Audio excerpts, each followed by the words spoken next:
Hi, I'm Lindsay, and I wanted to share with you the 5 things that you need to know to thrive and succeed as a powerful woman. I'm really excited to talk about this particular subject because it's something I'm passionate about. I want people who are strong female leaders to feel empowered. I want them to feel supported, and I want them to know that yes, you can be a powerful, strong woman and still thrive and succeed in lots of areas of your life. And so I'm just excited to share a little bit about what's worked well for me and hopefully will work well for you. So the first thing is make sure that you're setting clear boundaries. I know you've probably heard this before, but it's so easy to kind of skimp out on those kinds of things and just sort of let other people run your life, even though you don't necessarily mean to. But it's really important to set clear boundaries when it comes to your time, your money, all the different things, right? Your relationships. And specifically, the thing that I wanted to talk about was clear boundaries for your time. It's really easy as a strong, powerful woman leader to feel like you're getting pulled in about 1,000 directions at once, because you probably are. So it's really important that work stays with work, home life stays with home life, and you just keep things separated in terms of, have off hours, even if you are working remotely from home. This is something that I personally have to manage myself, and it's something that you might have to as well. But you should have work hours, and when they're done, turn things off. Don't check your phone.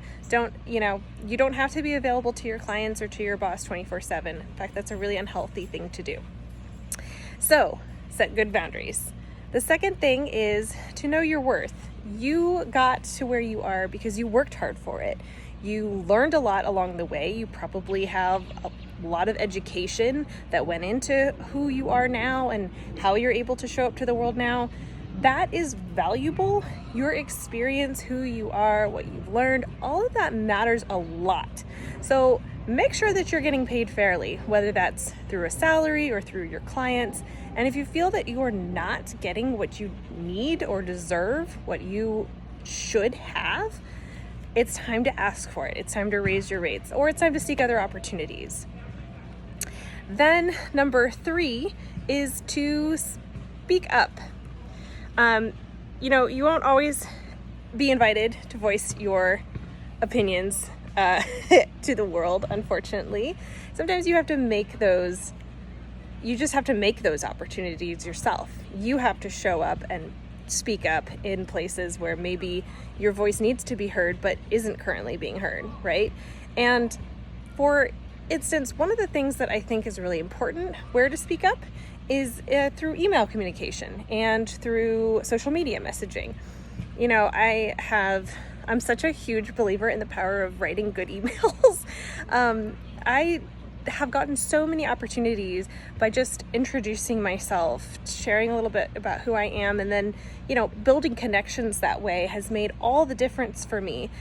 Even I've, reached out to people that I didn't think I had the right to, because we weren't connected, and they hold really amazing job titles and they're amazing people. And I thought, oh gosh, who am I to reach out? But the reality is most people are really just great at helping you. Most of the time the answer is yes. And if it's no, it's usually just no, not right now, not no forever, right?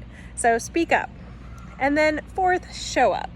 And this kind of goes hand in hand, but something that I found to be extremely valuable in my life is showing up, not just in person, but on social media, through my communication with people.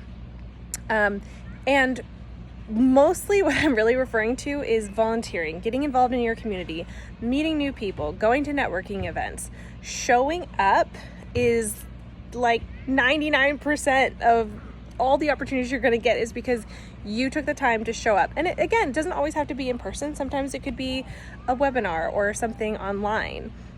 But when you show up and you give away your time and all those kinds of things, it does matter. People take note when you're interested in what they're doing, in addition to, of course, what you're doing, right? And then finally, give yourself a break. So I've said a lot of things that are like, do this, do this, do this. I know that, and I know how easy it is to get caught up in that trap. Again, especially as a woman, we're kind of expected to do all the things all the time. But the reality is, you have to give yourself a break too sometimes. Sometimes you just have to say, you know what, I'm not going to do this workout today. I'm exhausted. I need to spend the time reading a good book, having a glass of wine. I don't know, right? And sometimes it's like just taking the time to do something for you. And I guess that's part of what's really important about setting good boundaries. But in the end, don't kick yourself for, being able to do all the things all the time. None of us can do that, even those of us who are so successful, and you're one of those people. So just make sure that you're giving yourself a break. Don't beat yourself over the head for, eating an extra slice of pie every once in a while, or taking a nap. Good gravy. All those things, self-care, make sure, I did not prioritize it for years, and I learned the hard way what the results of that are. And now I do take the time out of my day for me, and it could be little things, but they add up and they're important to your mental health. All right, ladies, you are strong and powerful. You can do anything that you set your mind to. Just keep going at it, and best wishes. Good luck.